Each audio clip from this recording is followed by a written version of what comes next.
In this video, we will explore how to use variants in the Shadcn Studio Figma UI Kit using the button component.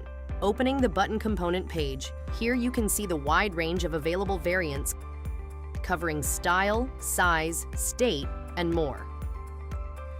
Now copying a button instance onto the canvas. From the Instance Properties panel, let's explore all the possibilities, changing the style from primary to secondary, outline, ghost, and more. Updating the size from small to large.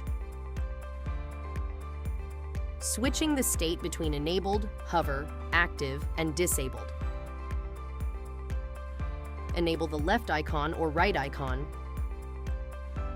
and even toggle the spinner for a loading state.